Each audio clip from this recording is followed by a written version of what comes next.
Today I have some huge news about the Avatar franchise. We now know that a new animated series is coming from Avatar Studios and the original creators of the show. But what's more insane is that this series will follow the story of a brand new Avatar, the one after Korra and Aang. So buckle up, because the next Earth Avatar's journey will be set in the modern era. I have a lot to say about this project, including revealing the exact release date. So if you're excited about this news, then do yourself a favor and press subscribe. Let's get into it. For those who don't already know, the Avatar franchise is in the middle of planning a huge comeback, and we are still in the early stages of it. But things are starting to heat up. Through various Avatar news leaks and official announcements, we know that at least 3 different animated movies are currently in development from Avatar Studios. Over the summer, the first movie was confirmed to be about Avatar Aang and his friends as young adults. And in just the past month, we learned that the theatrical release date for that movie is set for October 10th, 2025. Avatar's creators Mike and Brian said that they wanted to bring back the Four Nations with various animated movies and shows, but we were never sure what the first show might be about. That changes with today's leak, because now we know that the franchise is planning on flying into the future, past every known Avatar's era, including those of both Aang and Korra. This move is unprecedented for a few reasons. The first is that this new Earth Avatar series will reportedly also be released on Paramount Plus in 2025, the same year as the adult Aang movie. Now, I know that Avatar Studios is betting big on the franchise, but producing 2 different mainline projects back to back like this seemed pretty implausible to me. Like, it's kind of unheard of for any studio that's not named Marvel. At least that's what I initially thought, but then I took a closer look at Paramount and how they've been handling their other popular animated franchises. What I found shocked me, because Paramount's release strategies for SpongeBob, South Park, and Beavis and Butthead were eerily reminiscent of the Avatar leaks we got today. And I realized that by looking at the past, I could exclusively determine what the exact future release date of the series would be. Here's how I did it. At the end of 2020, Paramount released not 1, but 2 new South Park movies onto Paramount Plus. And then only 48 days later, in February 2021, they released the 25th season of the adult animated show. Now remember that number, 48 days. It's gonna be important later. For those unfamiliar with Beavis and Butthead, it was an extremely popular 90s show that aired on MTV, whatever that is. What's important though is that there hadn't been any new episodes of Beavis in over a decade, and 2022 was the year of their return. So you might be wondering how Paramount decided to bring back this beloved franchise. Well, in June of this past summer, they released a brand new Beavis and Butthead movie onto Paramount Plus. And then only 42 days later, they dropped season 9, the first new season of the show since 2011. 42 days, remember that too. In the case of SpongeBob, a new movie hit theaters in August 2020, and 7 months later, a new SpongeBob spin-off series hit Paramount Plus. While this seems to break the trend of a quick turnover time between a new movie and a show, it's important to note that Paramount Plus itself also launched on March 4th, 2021, along with both SpongeBob projects. This sets a precedent of Paramount wanting to release a new series on their streaming service alongside a corresponding movie, so that the franchise's overall presence is larger across the platform. Before I tie all of this back to Avatar, there is one more thing that we must briefly cover. In Hollywood, the theatrical release window refers to the amount of time that a movie is shown exclusively in theaters before heading to its respective streaming service. The current industry standard for this window is 45 days, and Paramount adheres to it pretty closely. Out of the 8 movies that Paramount released to theaters in 2022, 6 of them landed on the Paramount Plus streaming service after exactly 46 days. All of this industry background info is important because the Avatar Aang movie is releasing in theaters, meaning that Paramount has to abide by their exclusivity agreements. The October 10th, 2025 release date for the adult Aang movie is set in stone. That is the day that Paramount told their investors, and is unlikely to move unless another global health crisis happens. Using that date and everything we've learned about Paramount's release strategy, I can guarantee that the Avatar Aang movie will hit Paramount Plus at the end of November 2025. But I can get even more specific than that, and can confidently narrow down the exact day of the Earthbending Avatar's premiere. We know that the Aang movie will be available for streaming during that week, because the theatrical window, 45 days, will close on November 24th, 2025. From SpongeBob, we know that Paramount likes dropping movies and new streaming shows on the same day. So it follows that as soon as the Aang movie releases on Paramount Plus, the Earth Avatar series will be right alongside it. These are the most popular animated shows on Paramount Plus right now, and they all premiered on Thursdays. I guess that's just the designated animation day for the company, so it would make sense for the next Avatar series to also be released on a Thursday, specifically the 27th of November, 2025. 2025. But this is where there is a slight problem, because that particular Thursday just so happens to land on Thanksgiving, a national holiday in the United States. I assumed that it'd be unlikely for Paramount to release a new show on the actual holiday rather than a few days before, especially for a show like Avatar and for the return of their most critically acclaimed franchise. But then I took another glance at past trends and saw that Paramount Plus actually had a history of successful Thanksgiving releases. In 2021, the South Park movie premiered on Thanksgiving Day, and in 2022, the same was true for the return of the Criminal Minds franchise. So with all that said, I can exclusively confirm that the animated series about the next earthbending Avatar will air on Thanksgiving Day, November 27th, 2025. And go ahead and quote me on that. Obviously this is speculation, but with everything I've shown you, I'm still about 97.24% confident. I would even bet that the Aang movie has an end credits scene that teases the next Avatar. Maybe they'll show Korra dying, or probably just a straight up trailer, but regardless, now that you know when the show is coming out, I'm gonna tell you what the story will likely be about. Avatar is a fantasy series, and the more the Four Nations resembles the real world, the less fanciful it will feel. With its 1920s New York aesthetic, The Legend of Korra was already pushing it. And then the giant mech suit appearing in the show's finale was a bit too much even for me. Like, as cool as it may sound, I'm pretty sure no one actually wants to see an iPhone in the next Avatar story. Nothing would kneecap this franchise faster than seeing the gang doing TikTok dances, or something like that.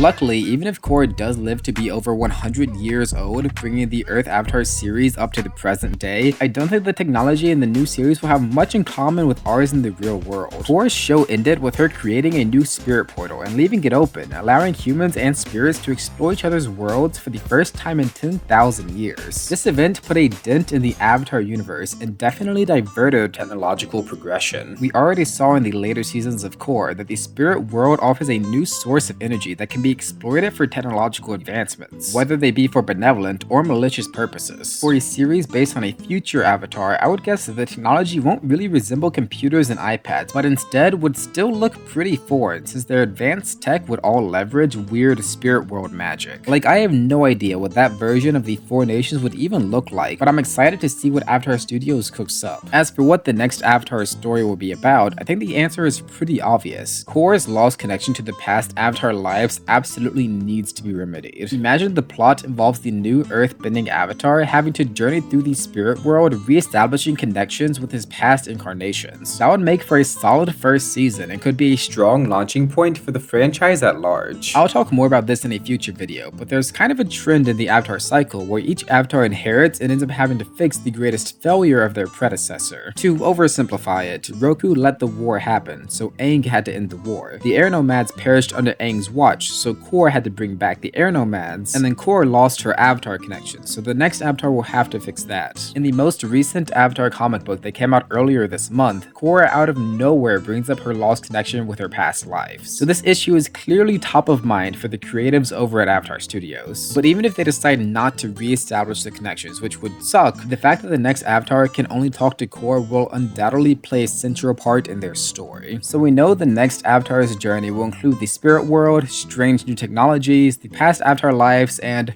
oh yeah, Aang's grandkids. All avatars have to learn airbending, and the only airbending masters around are in Tenzin's family. Jinora, Ikki, Milo, and Rohan will definitely play a part in the next series, likely as mentors for the next avatar. I also think that they'll be the main connective tissue from The Legend of Korra, anchoring the audience within the changed world. In that same comic that came out earlier this month, 4 out of the 8 news stories were about Jinora, Ikki, or Milo. There were just as many stories about Milo as there were about Korra herself, and there literally wasn't a single mention of Mako or Bolin. So once again, I think this makes it clear that Aang and Katara's lineage is top of mind for the franchise creators. Now I can't end this video without at least mentioning The Legend of Genji. Genji was an extremely popular fan-made avatar that offered a taste of what an avatar series after Korra might look like. The quality of the series artwork and their world building were absolutely incredible. They got almost everything right. The novel idea of a sandbending avatar, the 1960s aesthetic, Aang's grandkids as mentors, explores diverse, unexplored cultures, new bending sub-elements, and a festering political conflict. Genji was so good in fact that a ton of people assumed it was an official continuation, and even viewers who knew that it was fan-made secretly hoped that Avatar Studios might just buy Genji and make it canon. Those dreams were unfortunately short-lived because following this recent Avatar announcement, the Legend of Genji team confirmed that they are ending their project after only releasing a few chapters. Genji had a lot of promise and a ton of momentum behind it. This fan-made series was so popular that even the official Avatar YouTube channel was using Genji as a tag to boost their own videos. The Genji team knew what they were doing and they knew what the fans wanted. I legitimately hope that Avatar Studios takes some inspiration from Genji's story as they start finalizing the world of the next earthbending Avatar.